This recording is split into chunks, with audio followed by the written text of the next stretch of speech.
UOL Líderes. Este podcast traz entrevistas com presidentes, CEOs ou fundadores de grandes empresas nacionais e estrangeiras, debate e divulga ideias e projetos dos diversos setores da economia brasileira.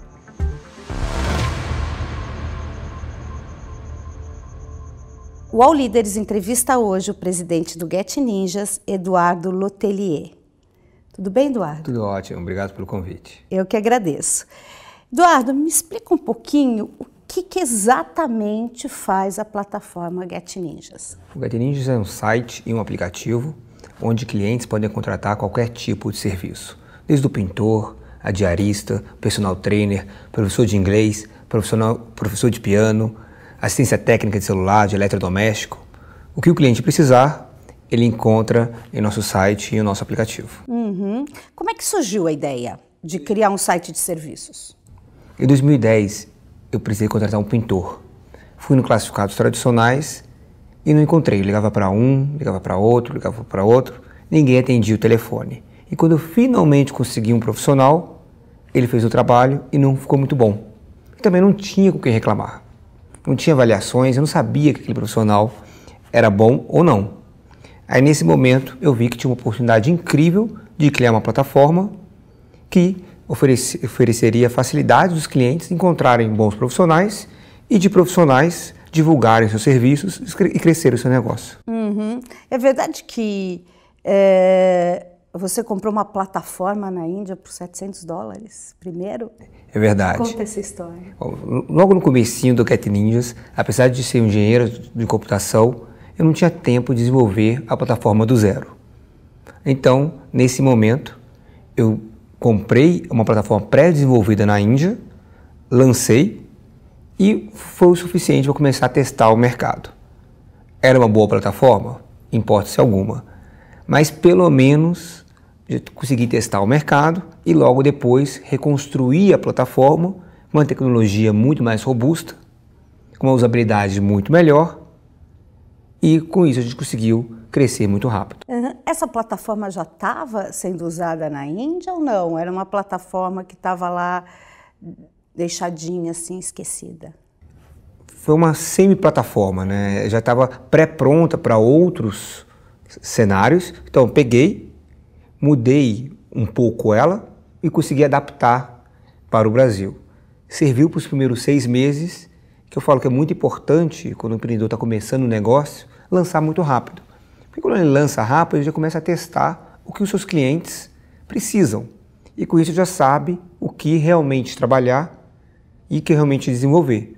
Então essa plataforma serviu para testar o mercado e a recepção foi incrível. A gente viu que realmente tinha muito cliente procurando, tinha muito profissional querendo oferecer seu serviço e isso nos deu coragem de investir tempo, investir muitas noites em desenvolver uma plataforma do zero. Qual foi vamos dizer, um erro? Acho que não erro, mas enfim, quais foram os principais desafios que você enfrentou logo no início, quando você colocou a plataforma no ar? Bom, ser um engenheiro tem suas desvantagens e uma delas é achar que sabe demais. Então a primeira plataforma que foi no ar, eu não conversei com os profissionais para saber o que eles queriam.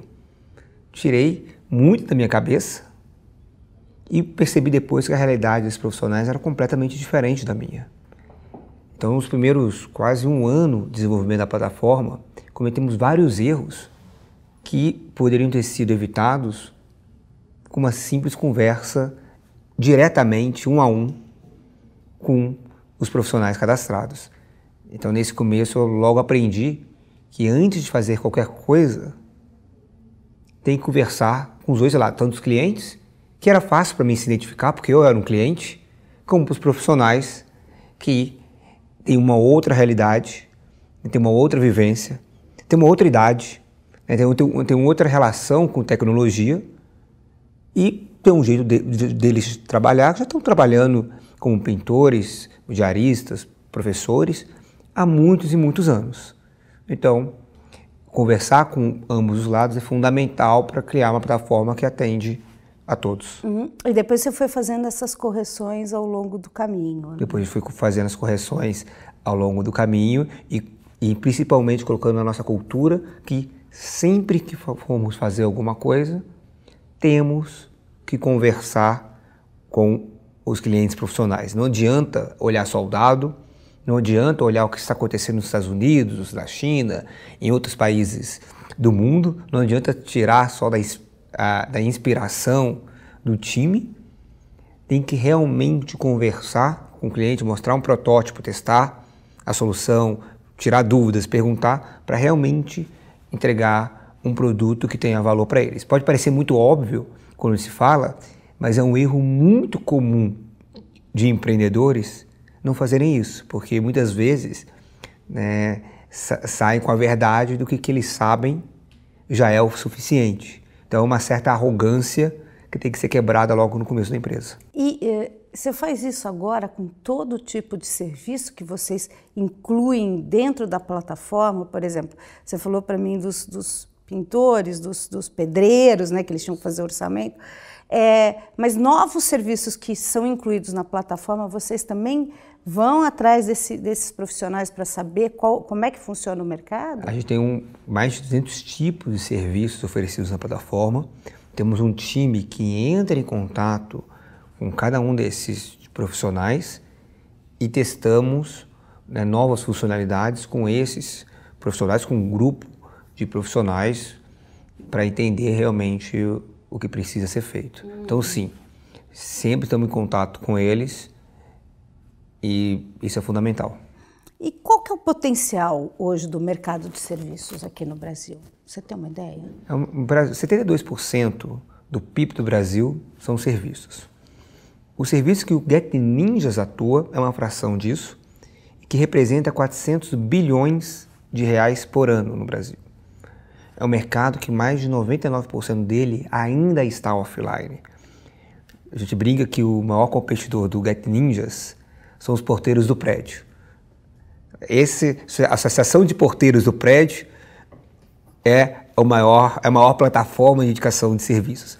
E o GetNinjas vem como uma forma de facilitar para os clientes contratarem esses profissionais com avaliação, de uma forma muito mais rápida, com um preço muito melhor do que nessas indicações, que nem sempre é indicado um profissional que está disponível para te atender no dia que você precisa, no valor que cabe no seu orçamento e na qualidade que você espera. Então, o GetNinjas vem para melhorar essa experiência para o cliente e também para o profissional. Esses profissionais muitas vezes ficam dias, semanas sem ter um cliente. Ele faz um trabalho hoje e fica um longo tempo esperando um próximo cliente. E com o GetNinjas ele consegue um trabalho atrás do outro, no endereço que ele atende, às vezes 2 trabalhos no mesmo dia, endereços muito próximos, e com isso eles também aumentam sua renda. Você falou dos porteiros, né, que são hoje o grande concorrente do GetNinjas. Como é que você traz para uma plataforma tecnológica profissionais ainda tão analógicos? Esses profissionais ainda estão aprendendo a mexer com tecnologia, mas é um engano achar que eles já não usam. Eles já usam o WhatsApp no seu dia a dia, já usam redes sociais no seu dia a dia. Então a gente criou um aplicativo que é muito fácil para eles utilizarem, que todos os comandos que eles já usam nas redes sociais favoritas deles são parecidos no aplicativo e eles são realmente sedentos para ter uma maior renda. Hoje, mais de 60% dos nossos profissionais, eles vêm através de indicação. Então o profissional começa a usar, o pedreiro começa a usar e ele indica a esposa dele que é diarista. O professor de inglês começa a utilizar, ele indica, né, o amigo dele que é professor de piano ou o personal trainer da academia dele. E com isso, esse boca a boca vai fazendo mais e mais profissionais entrarem na plataforma. Mas foi um grande desafio. Quando a gente começou o protótipo em 2010 e a plataforma em 2011, era super difícil trazer esses profissionais para usar o site e depois o aplicativo. Hoje, percebemos que ainda é desafiador, mas já estamos superado isso. A gente tem hoje mais de 1 milhão de profissionais cadastrados. Completamos em outubro 1 milhão de profissionais. Então, em mais de 3 mil cidades no Brasil, não só São Paulo, a gente está presente em todo o Brasil, inclusive no interior do interior. E lançamos ano passado também México. Então, apesar de ser super desafiador trazer esses profissionais, a gente tem conseguido. Uhum. E quais são os serviços mais procurados dentro da plataforma hoje? Os serviços campeões de solicitações na plataforma são os serviços relacionados à reforma, principalmente pequenos reparos. Todo mundo algum dia vai precisar de contratar algum profissional de reforma, vai ter algum problema no encanamento, elétrico, ou precisar fazer uma pintura. E é sabido que é super difícil encontrar bons profissionais. E ao mesmo tempo você tem uma massa muito grande de profissionais querendo trabalhar, sem uma plataforma que divulga seus serviços e preza pela meritocracia. Porque no Get Ninjas, o profissional, após fazer um serviço, ele é avaliado.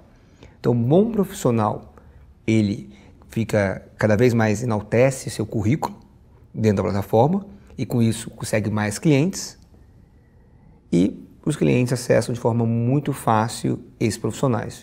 Então, isso é bom para os dois lados. Eu ia te perguntar exatamente isso, quer dizer, como é que vocês fazem a avaliação dos profissionais? Porque uma das dificuldades, uma das maiores dificuldades hoje, acho que na avaliação do setor de serviços, é uma avaliação de um bom profissional, né? Porque o que é bom, às vezes, para mim, não é exatamente bom para o outro. Né? Como é que vocês fazem essas avaliações? São as próprias pessoas que avaliam ou vocês têm uma equipe interna também para fazer a avaliação? Inicialmente, a gente checa a documentação desse profissional para garantir que ele é ele mesmo. E depois são os clientes que avaliam esses profissionais, dão uma nota de estrelinha, né, de 1 estrelinha a 5 estrelinhas, e escrevem um comentário falando mais a respeito daquela avaliação, enaltecendo os pontos positivos e fazendo as críticas quando convém alguma crítica. E os clientes têm acesso a esse histórico de avaliação e pode decidir se aquele profissional é o mais adequado para a necessidade que possui. Então, é transparente para os dois lados e isso dá segurança também para os dois lados continuar trabalhando. E aí, como é que vocês trabalham as reclamações? Como é que você trabalha o serviço de atendimento ao consumidor? Porque o consumidor, normalmente, não vou reclamar com o profissional, eu vou reclamar com a plataforma onde eu busquei esse profissional. Não é assim que funciona? Na verdade, o consumidor, quando tem algum problema, reclama com todo mundo, tanto com o profissional, quanto com a plataforma, quanto nos boards públicos, né, nos fóruns públicos. A gente é nota máxima no Reclame Aqui, então pode checar e vão perceber que o Get Ninjas tem um ótimo serviço de atendimento ao consumidor e sempre que precisa, a nossa equipe está disponível para mediar o conflito que pode ter entre o cliente e o profissional e na maioria das vezes é um mal entendido, né? O cliente falou A, o profissional entendeu C e o correto seria o B. E a plataforma entende esses dois lados, conversa com o cliente, conversa com o profissional e na maioria absoluta das vezes a gente consegue um acordo entre os dois lados e os dois lados saem muito felizes. Uhum. Quais foram os serviços mais diferentes, mais exóticos que o Get Ninja já teve na plataforma? Já teve vários. Dois que eu consigo lembrar aqui de bate-pronto. Começou a perceber que todo final do ano começa a ter uma grande procura por Papai Noel. Então, pessoas que se vestem de Papai Noel e vão para pequenas reuniões familiares, pequenas lojas, pequenos shoppings. Então, um serviço curioso que virou agora recorrente do final do ano e nos enche de alegria também poder participar aí dessa festividade. E um serviço também muito legal que nos pegou de surpresa foi um feedback que a gente recebeu de um cliente, falou que tinha adorado o Get Ninjas, foi um sucesso para a festa do filho dele. Era até um parceiro comercial nosso. Ele perguntou, Você contratou um palhaço, né, um mágico, né? O que você contratou para animar a festa? Ele contratou um professor de skate. E ele ficou super de surpresa, né? Um professor de skate numa festa infantil. E quando ele contou, fez todo o sentido, né? A criançada hoje quer uma coisa diferente, né? Uma coisa mais radical, não, né? Nem todos querem, né, o tradicional do palhaço, do mágico, que é super legal também, mas eles querem algo diferente.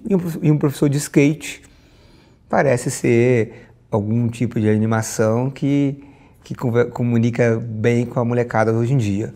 Então foi uma surpresa bem interessante para a gente. Então, essas profissões do futuro, essas profissões repaginadas, disruptivas, em serviços, elas cabem bem na plataforma, né? Exatamente. O Get Ninjas é para todo tipo de prestação de serviço, desde os mais tradicionais, que obviamente serão os maiores mercados.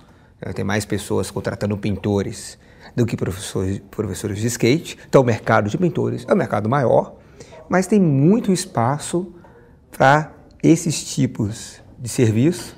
E isso que é o legal da plataforma. Qualquer um pode ir lá, cadastrar o seu serviço, qualquer um pode ir lá, procurar por um serviço, e novas categorias de serviço são criadas a cada momento, né, surpreendendo a gente de forma positiva. Uhum.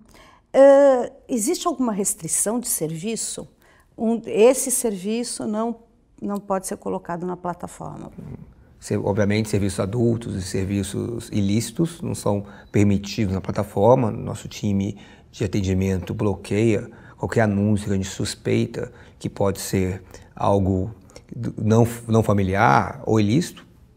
Mas fora isso que é óbvio, qualquer tipo de serviço que a gente acredita que as pessoas querem prestar e que a gente acredita que vai ter um bom retorno para a sociedade, a gente permite na plataforma. Aí você fala de serviços para adultos, quer dizer, esses serviços de sex shop, esses serviços não são permitidos. Existe alguma razão para isso, Eduardo? Primeiro, que algum desses serviços que, entre aspas, são adultos, são ilegais pela legislação brasileira.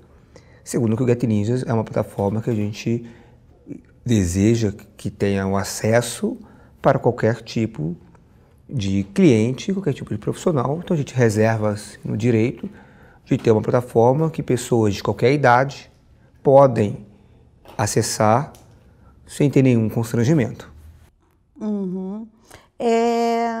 Qual que é o maior desafio hoje na área de inovação e tecnologia aqui no Brasil? Bom, definitivamente atrair e reter talentos excepcionais. A gente tem um boom de empresas de tecnologia, todas empresas muito bem capitalizadas e com propostas de valor incrível, né? Fazendo disrupção em mercados que eram antes com um oligopólio. E, com isso, atrair esses talentos para desenvolver essas plataformas está cada vez mais difícil. Mas a gente vem conseguindo isso nos últimos anos por a gente ter uma proposta muito interessante de impacto social. Estamos em uma empresa de tecnologia com impacto social incrível. A gente vê as histórias desses profissionais de transformação na vida deles, é muito bacana. E com isso a gente consegue superar esse desafio de atrair esses talentos, mas com certeza é um desafio que vai ser geracional, né? O Brasil precisa investir mais, o Brasil como país precisa investir mais em ciência e tecnologia, precisa investir mais na formação desses jovens, porque hoje a gente tem um mercado de trabalho que tem desemprego por um lado, né? falta empregos de um lado e sobra empregos de outro. Se for ver o número de vagas para engenheiros de software, excede muito o número de engenheiros disponíveis no mercado. Isso no Brasil e também acontece em outros países do mundo. Então, é óbvio para a nação que o investimento nessas profissões irá colocar o Brasil em um passo à frente dos outros países no mundo. Então, temos que começar a investir. E tem acontecido, mas tem que acontecer ainda de forma mais acelerada, mais investimento em ciência e tecnologia no país. Mas essa política de educação que hoje o Brasil tem, você acha que ela é suficiente para gerar essa demanda por cursos de tecnologia? Quando eu pergunto isso, eu pergunto da seguinte forma: hoje a gente tem uma educação ainda muito pouco voltada para a tecnologia, né? Muito tradicional. Como é que como é que você imagina que o governo onde o governo deveria investir para que a gente pudesse produzir uma geração aí preparada para enfrentar esse mercado de trabalho mais tecnológico? Primeiramente, fazer o básico. A gente vê quase todos os rankings, o estudante brasileiro, nos rankings internacionais, está nas últimas colocações em línguas e em exatas. Então, desenvolver os dois é fundamental. Segundo, eu acredito que ciência da computação, programação, engenharia de software deveria ser uma das matérias ensinadas no ensino médio, independente da profissão que as pessoas queiram seguir no futuro. Independente da profissão, o contato com a tecnologia já existe, está no nosso dia a dia. E entender, né, como esse aparelho que a gente usa durante todo o dia, passamos 6 horas do nosso dia olhando para uma tela de celular. Entender como isso funciona é importante, tal qual também entender como o nosso corpo funciona. Então, como a gente estuda biologia para entender como os organismos funcionam, deveríamos estudar ciência da computação, tecnologia, para entender como esses aparelhos que hoje quase fazem parte do nosso corpo também funcionam. Então, investimento de ciência da computação, de engenharia de software, como uma das matérias básicas do ensino médio, acredito que seja fundamental. E também a sociedade civil tem trabalhado bastante nisso e precisa trabalhar ainda mais para desenvolver alternativas para esses jovens estarem estudando. Está surgindo aí dezenas de cursos de computação, né? Estão surgindo dezenas de cursos de computação para mulheres. Hoje a gente tem um gap muito grande de homens e mulheres que se formam e trabalham com tecnologia, um gap aí histórico que vem desde da infância, dos brinquedos, né, do menino ganhar a nave espacial, da menina a boneca. Então, isso não é só também educacional, público ou privado, vem aí também de como os pais criam seus filhos e que a gente vem percebendo que, né, a humanidade vem caminhando para um espaço no qual os jovens estão sendo expostos aos mesmos desafios e, com isso, eu acredito que a gente vai conseguir, em alguns anos, fechar esse gap. Não será de um ano para outro, não existe pílula mágica, não existe solução mágica, mas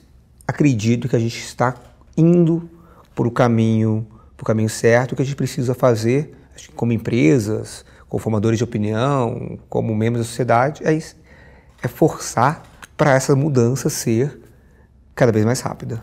Aí você estava falando, a tecnologia ainda é muito masculina? Ainda é muito masculina. Infelizmente, mais homens se formam em tecnologia do que mulheres se formam, e isso é algo que deve ser mudado. E aí você acha que isso é uma questão cultural? Isso é algo cultural. Vem desde a infância, quando o menino recebe um brinquedo de nave espacial e a menina recebe uma boneca. Isso vem criando gostos ao longo da infância que se reflete no ensino médio, depois reflete-se no ensino superior. E a gente olhando, né, conversando com amigos, essa nova geração de pais já tem uma mentalidade diferente. E a gente vê hoje, né, quando eu comecei o Get Ninjas, encontrar uma mulher que era programadora, que desenvolvia software, era muito mais difícil do que hoje. Mas ainda hoje é muito difícil. E a gente está desenvolvendo uma plataforma que metade do público é homem, metade do público são mulheres. Então, deveríamos ter isso refletido na empresa. Metade dos desenvolvedores deveriam ser homens e metade dos desenvolvedores também seriam mulheres. Não é uma realidade, é algo que a gente deve acelerar como membros da sociedade para mudar, e acredito que em alguns anos isso vai ser mudado, mas não começa na faculdade, não começa no curso técnico, é algo que deve ser mudado desde a infância, e eu acredito que a gente está caminhando para o caminho correto. Você disse que metade da plataforma hoje tem mulheres prestando serviço. Não, metade dos clientes. Dos clientes. Na verdade, são até 60% dos nossos clientes são mulheres, okay.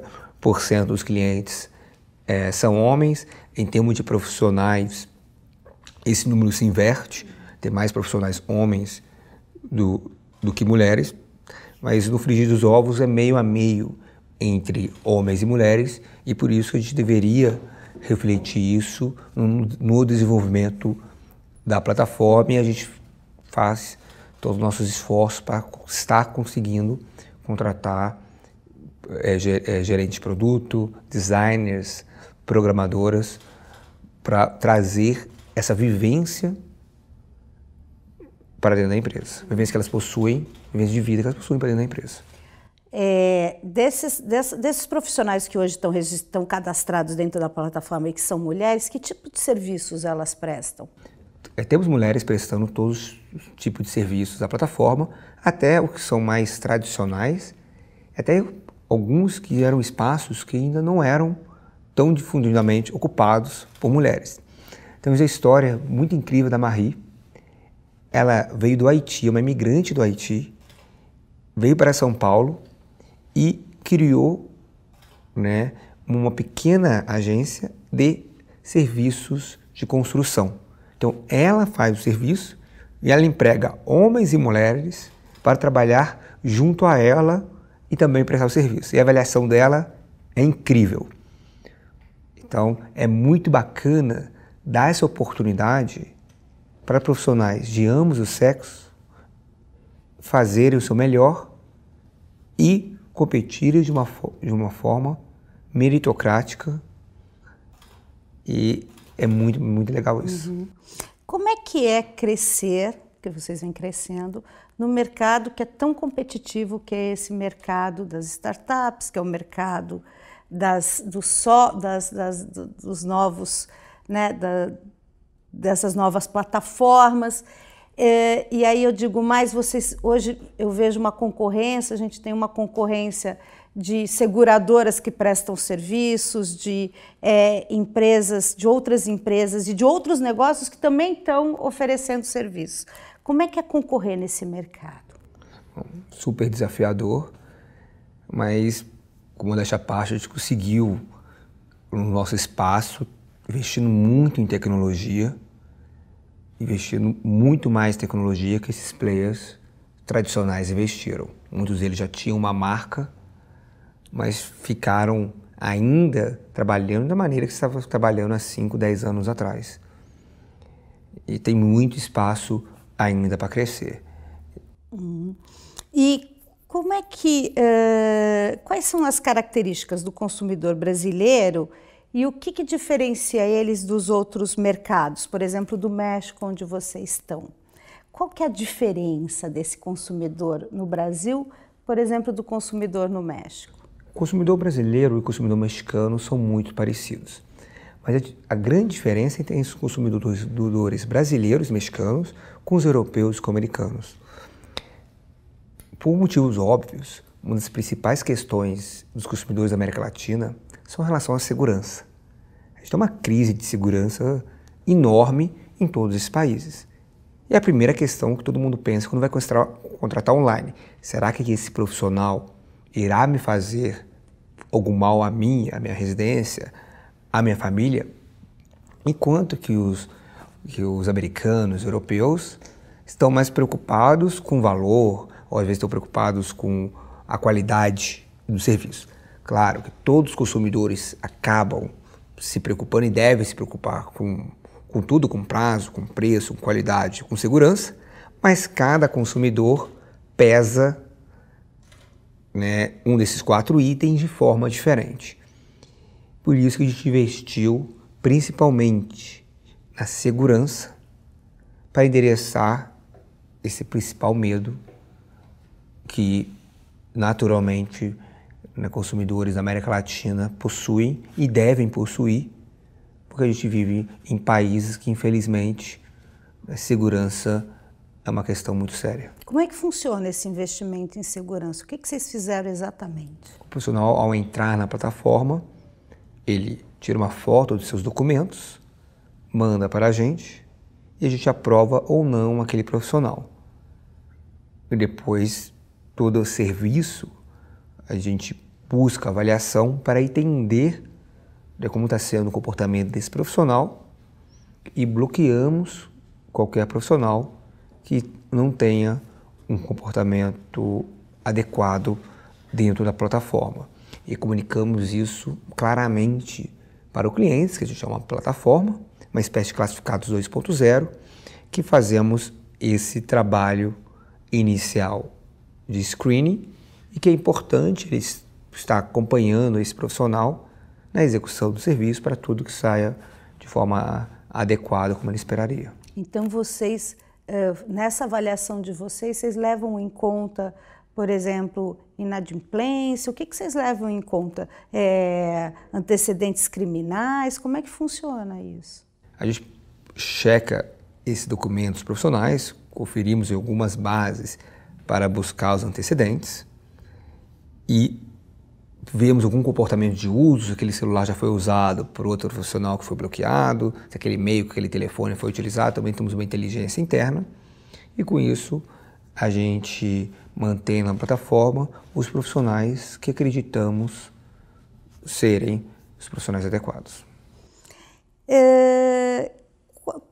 Quais são os seus planos, os seus próximos planos de expansão? Vocês expandiram para o México e agora?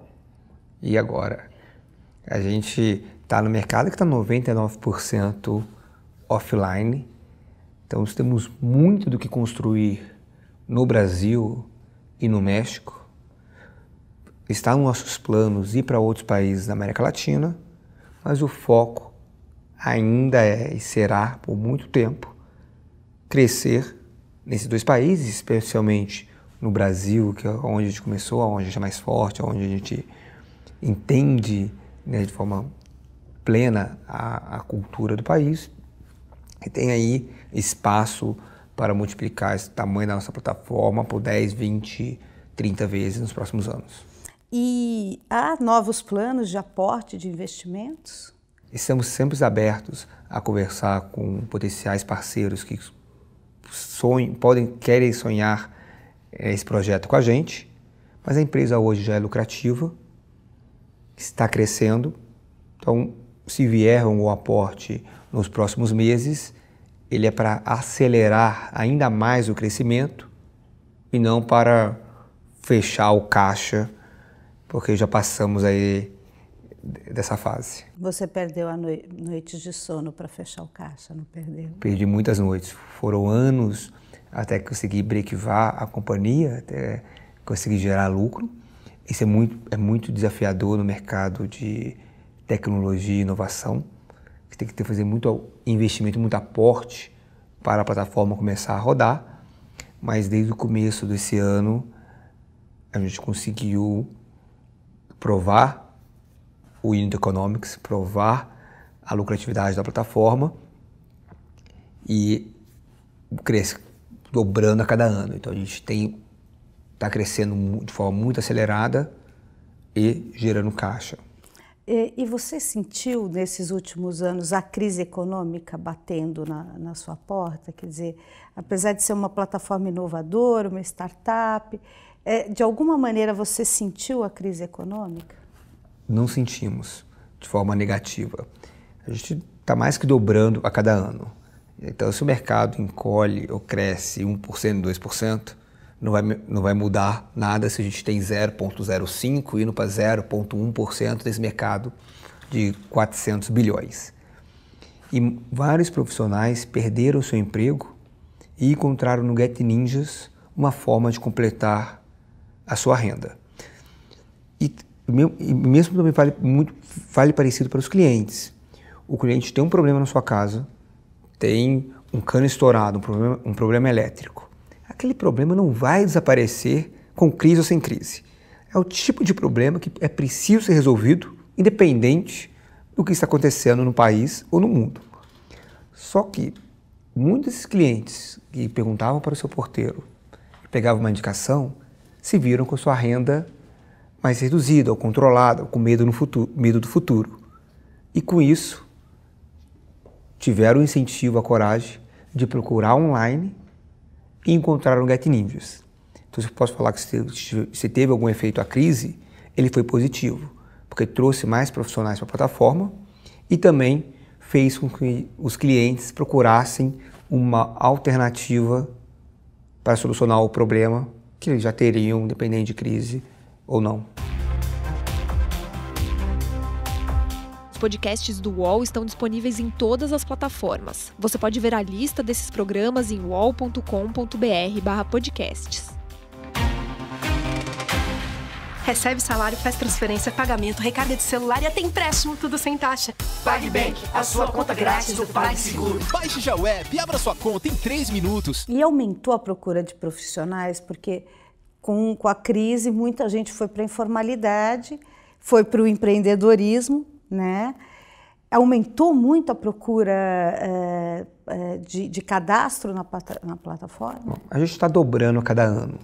Então, separar o que foi crise do que foi crescimento da tecnologia, porque a plataforma melhorou, ou porque o smartphone se popularizou mais, é diferente. As três coisas estão acontecendo ao mesmo tempo, né? A crise, maior adoção de smartphone, melhora da plataforma. Então, é difícil saber o que foi cada um dos três fatores, mas no líquido, né, a gente teve anos de crescimento, todos os meses com crescimento, desde 2011, quando a gente lançou a plataforma, sendo acelerados em 2015 e 2016. Então, tem uma correlação com a crise, mas também foi a época que a gente melhorou de forma mais acelerada a nossa plataforma. Então, é difícil saber aí qual foi dos fatores. E o que mais influencia hoje o consumidor no momento de comprar um serviço? O que você... É a necessidade? É a oportunidade? O que mais influencia ele? O consumidor, na hora que vai contratar um serviço, o que ele fica, ele é mais influenciado porque ele precisa imediatamente daquele serviço, por exemplo, um encanador precisa, ou ele vê a oportunidade de mudar a casa dele, e aí ele vai lá e busca o serviço. O que você acha? O Get Ninjas é uma plataforma que atende principalmente os serviços de necessidade. Algumas são necessidades imediatas, meu cano estourou, preciso resolver aquilo urgentemente. A outra são aquelas necessidades latentes. Tem aquela parede meio descascada em casa que você fica aí meses, anos, até contratar alguém. Para o primeiro tipo de serviço, oferecer uma plataforma que é muito mais rápida. Em menos de 2 minutos, o cliente já possui orçamentos e no mesmo dia ou no dia seguinte, já tem um profissional na sua porta para fazer o serviço. E para o segundo, que é aquela necessidade latente, a diferença é uma plataforma que o cliente compara preços e é muito mais cômoda e segura contratar. Então, para aquele cliente que estava postergando aquela reforma durante muitos anos, com o Get Ninjas, em minutos ele encontra a solução. Então, são necessidades um pouco diferentes, são critérios de decisão um pouco diferentes, mas se a plataforma ela tiver bons profissionais, com disponibilidade, com bom preço, com segurança e com rapidez de atendimento, independente de como está esse cliente nesse funil de decisão, né? Se está para agora ou para daqui a pouco, você consegue atender ele. Mudou muito o mercado de serviços nos últimos anos? O que mudou muito nos últimos anos foi a adoção de smartphone. Quando a gente começou em 2011, era um site. Hoje, a gente é um aplicativo. E pode parecer que é uma mudança pequena, mas antes, quando a gente comunicava com um profissional, ele ia responder aquela comunicação um dia depois, porque ele dividia um computador para todo mundo em casa, a esposa usava, a filha usava, o filho usava, então tinha aquela divisão aí de hora do computador, né? Era um aparelho coletivo na família. Hoje, cada um tem seu celular. Então, em minutos, às vezes segundos, aquele profissional é notificado e ele, né, aceita o serviço, se cadastra para aquele serviço do cliente. Então, essa mudança fez com que ficasse muito melhor esse match, esse encontro entre os dois lados. E não à toa que os anos que a gente mais cresceu foram os anos que o smartphone teve uma maior penetração. A gente olha que sempre em janeiro a gente tem um crescimento mais acelerado, que coincide com o pós-natal, que muitas pessoas compram celular novo e ganham o seu primeiro celular, principalmente aí lá em 2014, 15, 16, era muito claro, né, em épocas de venda mais massificada de celular, maior o uso da plataforma. Você disse uma frase que chamou a atenção, que é: o cemitério de ideias que nunca foram executadas é muito maior do que a quantidade de ideias que foram roubadas. Não sei se você lembra dessa frase. Você consegue explicar melhor isso para mim? Bom, quando um jovem vai começar algum projeto, uma das primeiras questões que tem é: não vou contar para ninguém, porque vão roubar a minha ideia. E isso é a maior falácia que existe. Porque se você balançar 10 cabeças, 10 mentes, vão sair 11 ideias. Está todo mundo tão apaixonado pela sua própria ideia que é muito difícil se apaixonar pela ideia do outro e executar a ideia do outro. Então, se tem uma ideia, conte para o máximo de pessoas possíveis, porque a possibilidade de receber um feedback, uma orientação positiva, é infinitas vezes maior do que o risco de alguém executar aquela sua ideia. Por isso que eu digo que o cemitério de ideias que nunca foram executadas é muito maior do que a quantidade de ideias que foram roubadas.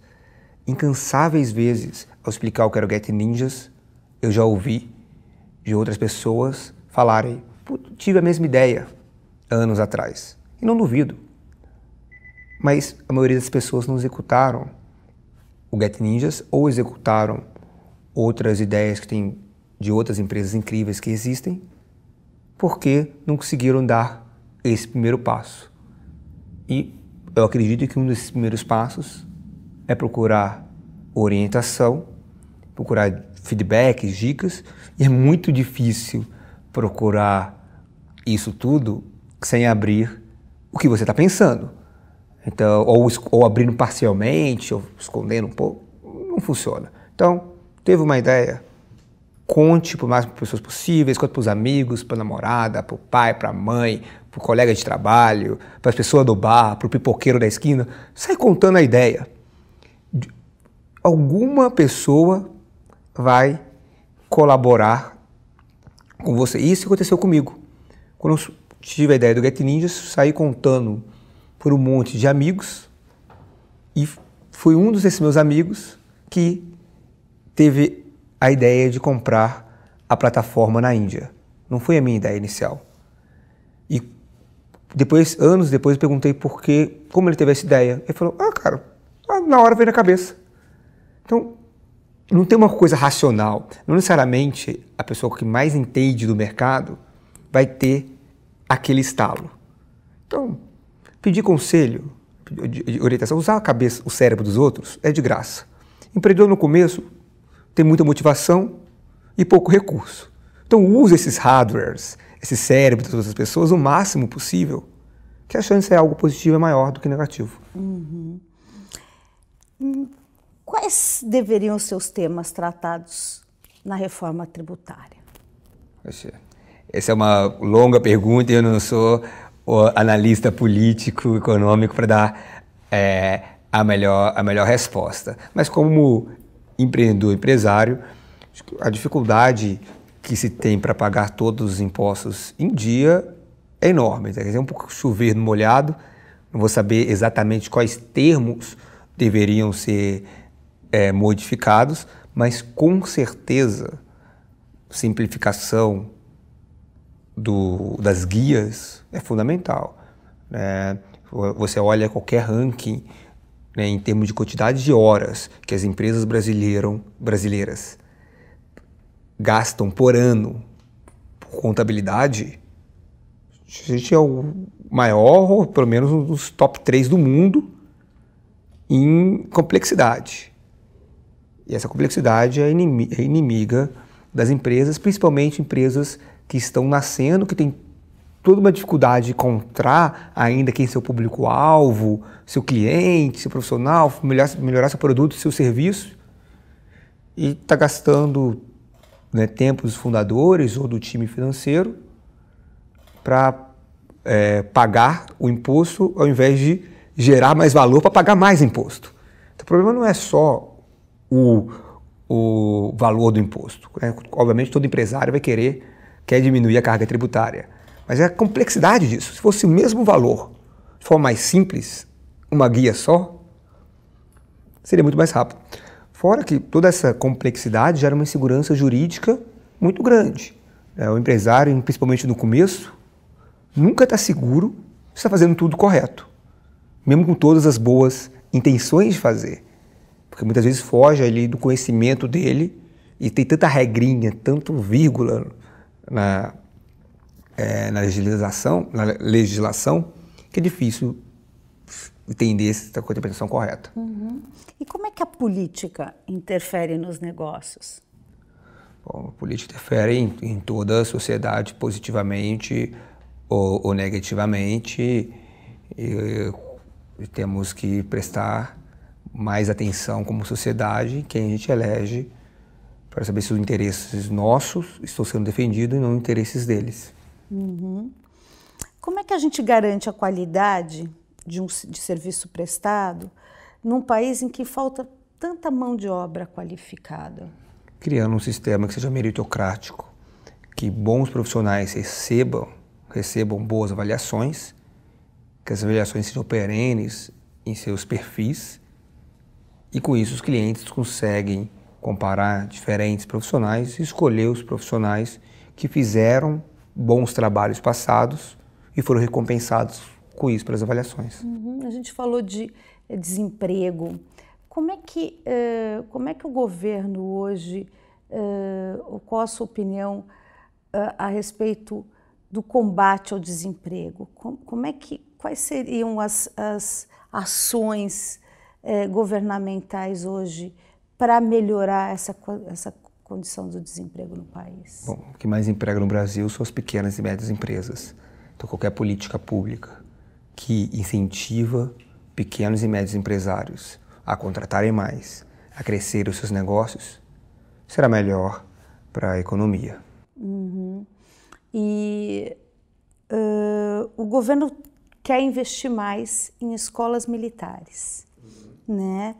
E você fez o Instituto Militar de Engenharia. O quanto a escola militar influenciou no desenvolvimento da sua carreira? O Instituto Militar de Engenharia, com certeza, foi um capítulo incrível da minha vida e que me ajudou muito a ser quem eu sou. Uma escola de qualidade inquestionável de engenharia aqui no Brasil e admirada em todo o mundo. Sobre essas escolas, devem ser militares ou não militares, acredito que o que o governo deve fazer é investir em boa educação. E o que o IME me proporcionou, principalmente, foi uma boa educação, um ambiente de coleguismo entre os alunos o meu objetivo pode ser alcançado em escolas militares e escolas não militares. Acredito que a sociedade deve ter a opção de ter ambas as escolas. Alguns pais vão querer seus filhos em escolas militares, alguns pais vão querer seus filhos em escolas não militares, e isso deve ser uma opção que cabe aos pais escolherem. Mas independente da militarização ou não militarização das escolas, precisamos ter escolas de boa qualidade. E o IME, acredito que o IME, o ITA e outras escolas militares são escolas de boas qualidades, como também escolas não militares, como a USP, o FRJ, também são muito importantes para o desenvolvimento de tecnologia no país. E ser dono é diferente do que ser empreendedor? Ser dono? É diferente do que ser empreendedor? Qual é a tua percepção de ser dono, proprietário do Get Ninjas e ser o empreendedor, ser o líder do Get Ninjas? Bom, na minha vida, né, ser o acionista e ser o empreendedor, ser o dono empreendedor, acaba se misturando, são chapéus um pouco diferentes, mas todo empreendedor é dono, né? Nem todo dono é empreendedor. E ao ser empreendedor, essa carga emocional pelo trabalho fica ainda maior, porque não é só o lugar, seu ganha-pão, não é só seu investimento, mas também é seu filho ali, né? Então você quer ver aquela empresa cada vez mais saudável, cada vez crescendo mais, porque são anos de sonhos que você colocou naquele projeto. Uhum. É melhor empreender depois da faculdade ou procurar uma colocação em uma grande empresa para depois empreender? Empreender depois da faculdade ou depois de ter uma colocação numa grande empresa depende muito de cada um. Você tem vantagem para os dois lados. Empreender logo depois da faculdade, seu custo de oportunidade é muito menor. Você não tem muitas das vezes você não tem obrigações familiares, então é fácil dividir um apartamento com 3, 4 amigos, comer macarrão instantâneo e salsicha e a vida está feliz. E começa a empreender porque no começo é muito difícil financeiramente. Ao mesmo tempo, você não tem nenhuma experiência e isso dói muito no começo. Então, empreender depois de ter uma carreira já te dá algum certo ferramental que é muito mais fácil empreender, mas também é muito mais difícil viver esses primeiros anos, né, de falta de recurso econômico, quando você já acostumou com um padrão de vida diferente, saiu da faculdade, como estagiário, começou a gastar um dinheirinho como analista, coordenador, gerente, e quando você tem também responsabilidades familiares e 99,9% dos empreendimentos é um risco. E você tem que estar ciente que está num bom momento da sua vida para enfrentar esse risco. Que dicas práticas você conseguiria dar para quem quer seguir uma carreira de liderança? Bom, estude, essa é uma dica meio óbvia. Alguns titãs da tecnologia cria-se o falso mito que não precisa estudar. Então, o caso do Mark Zuckerberg, que saiu de Harvard, do Bill Gates, que também saiu de Harvard, do Steve Jobs, que não se formou. E as pessoas confundem, né, não ter se formado com não ter estudado. Bill Gates, ele lê mais de um livro por semana há anos e anos. E quem quiser checar, vai no blog dele e lá tem a lista de livros que ele está lendo. Então, o estudo é muito importante. Uma das maneiras mais práticas de ganhar esse estudo, esse conhecimento, é fazer uma boa faculdade. Então, uma boa faculdade é sim importante para o desenvolvimento da carreira. Nem todo mundo tem acesso em momento de vida para fazer uma boa faculdade. Então, para essas pessoas que não conseguiram, né, que trabalhavam na época, moravam numa cidade longe, não tinha condição de pagar um cursinho, para as pessoas que não entraram nessas faculdades, numa boa faculdade, leia. Tem vários artigos na internet, livros que você consegue baixar de graça, pegar emprestado. Estude, independente se é formal, de uma maneira formal ou de uma maneira informal. A partir disso, é muito mais fácil empreender, criar uma empresa ou seguir na sua profissão que você escolheu. E aí, para a gente ir acabando, Get Ninjas, de onde surgiu esse nome? Get Ninjas, encontre o ninja. E ninja é um profissional que faz muito bem um tipo de serviço. Então, quando fala que uma pessoa é ninja em alguma coisa, ela que é muito boa, extraordinária naquela atividade. Por isso que a gente chama Get Ninjas, porque você pode encontrar ninjas em mais de 200 tipos de serviços, de pintura, de limpeza, professor particular de inglês, de matemática, personal trainer, assistência técnica. O que você precisar, no Get Ninjas você encontra um ninja disposto a realizar seu trabalho. Uhum. E aí,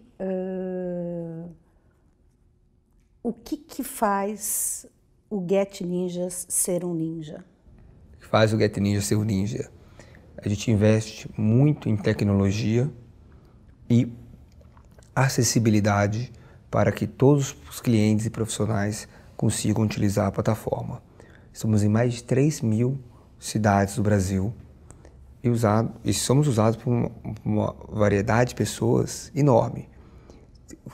Temos casos da Marcela, que é um caso bem interessante, que é uma deficiente visual, que ela é professora de canto popular e ela consegue utilizar o Get Ninjas ouvindo o que a tela está dizendo para ela e com isso consegue negociar diretamente com os clientes. Não raro a gente vê um profissional da terceira idade utilizando o Get Ninjas. Também vemos que alguns profissionais possuem uma educação formal bem limitada em dificuldades de escrita, né, de leitura, de interpretação. E são profissionais que fazem um trabalho incrível, né?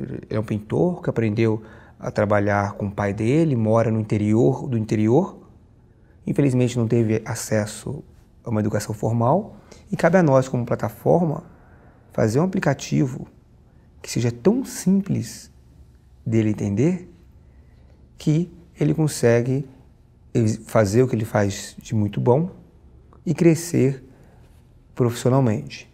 Então, trabalhar com um público tão diverso é um super desafio e eu acho que isso que faz a gente ser uma empresa ninja.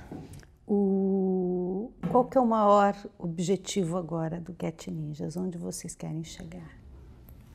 A gente tem menos de 1% de um mercado enorme e a gente quer continuar crescendo, dobrando a cada ano para fazer com esses clientes, com nossos clientes realizem os seus sonhos, seus desejos e que os nossos profissionais adquirem ainda mais renda. Tem muito trabalho para ser feito, a gente está bem confiante nesse futuro. Sobre tecnologia, você acha que a gente vai chegar nós vamos ser mais Blade Runner ou nós vamos ser mais Matrix? Eu não entendo muita diferença do Blade Runner. Mas... Nós vamos para um mundo distópico, tecnológico, em que as máquinas vão nos dominar, ou nós vamos ter um mundo mais... Nós vamos conseguir dominar essas máquinas? Olha, se a gente olhar nos últimos 4.000 anos, né, o mundo se tornou cada vez melhor com melhora da tecnologia. Existe medo sobre como vai ser no futuro. Né? Há poucos anos atrás, né, tinha-se um medo enorme na Inglaterra que essas máquinas de vapor iriam substituir o humano. Né? Teve quebras de máquinas, greves. E o que a gente vê é que a qualidade hoje dos trabalhadores, de vida dos trabalhadores, é muito superior à qualidade de vida dos trabalhadores na época da Revolução Industrial, que é muito superior à época da Revolução Agrícola e por aí vai. Então, a tecnologia sempre dá medo na geração que está passando por essa transformação tecnológica, mas historicamente a qualidade de vida de toda a população melhorou com o avanço tecnológico e eu não acredito que nos próximos 100 anos, 200 anos, irá ser diferente. Então, obviamente, com a inteligência artificial irá surgir alguns debates éticos, morais, de o que será permitido as máquinas tomarem a decisão e que será permitido às pessoas tomarem as decisões e quais dados a gente vai oferecer para essas máquinas, para elas tomarem essas decisões nunca repetir os erros que a gente repetiu no passado com as decisões humanas, porque o resultado da máquina depende dos dados que a gente passa para ela, do algoritmo, de como a gente programa, como a gente pede para essas máquinas se comportarem. Irá ter vários debates científicos, públicos e empresariais a respeito, mas não tenho dúvida que nossos filhos e netos vão viver num mundo melhor do que a gente está vivendo ou que nossos tataravós viveram no passado. O que você acha da Lei de Segurança de Dados, que foi aprovada e que, enfim, vai ser implementada ano que vem? Bom, é uma lei que ela é necessária, mas o tecniquez dela está causando alguns atritos na Europa onde ela foi implementada. É óbvio, chovendo molhado, ao dizer que as pessoas, cidadãos, precisam ter o controle, uma segurança sobre os seus dados, mas também deve-se ter maneiras pela qual as empresas conseguem atingir esse objetivo, continuando a rodar o seu negócio. Então, um exemplo que eu posso dar de um amigo que tem uma empresa na Europa. Um usuário ele pediu para essa empresa deletar, um ex-funcionário pediu para a empresa deletar todos os registros que tinham sobre ele. Só que nesse registro tinha mensagens trocadas pelo chat interno da empresa, que eram mensagens que deveriam constar ali, no histórico, e que eram sistemas que não eram da empresa, eram sistemas que eles utilizam um mensageiro, tipo um WhatsApp interno, utilizam por fora. E na interpretação estrita da lei, deveriam apagar, inclusive, esses dados que, por segurança, a empresa deveria, de certa forma, manter. Então, existe algum tecniquez aqui que você, ao mesmo tempo que você permite a privacidade, você também tem que permitir, né, que essas camadas de seguranças sejam implementadas para evitar que usuários fraudulentos façam fraude, depois voltam e façam a mesma fraude. Então, tem que possuir um balanço do que é possível dos dois lados. E sobre a lei específica, né, o seu legislador não tem os detalhes técnicos dela, mas acredito que a gente vai conseguir chegar em um balanço, talvez não nessa primeira leva, mas em outras modificações que com certeza a lei vai ter nos próximos anos, acho que vai conseguir um balanço entre os dois lados. E ela vai precisar de algumas alterações, inclusive para ser adaptada às empresas aqui no Brasil. Com certeza irá ser preciso adaptações para a gente, né, que o objetivo é garantir a privacidade dos usuários. Mas isso não pode ir ao encontro de garantir a segurança dos usuários. Então é preciso que você garanta a segurança dos usuários e também a privacidade desses usuários. Então, a sociedade, a legislação, acredito que vai conseguir chegar em um caminho que faça sentido para os dois lados. Provavelmente, como toda nova lei, não é na primeira tentativa, não é na segunda, não é na terceira, mas a gente olhar isso ao longo de anos, acredito, estou otimista que a gente vai conseguir. Bacana. Muito obrigada, Eduardo. Obrigado a você. Muitíssimo obrigada. O All Líderes tem reportagem de Beth Matias, edição de áudio de Isabel Rani e coordenação de Diogo Pinheiro.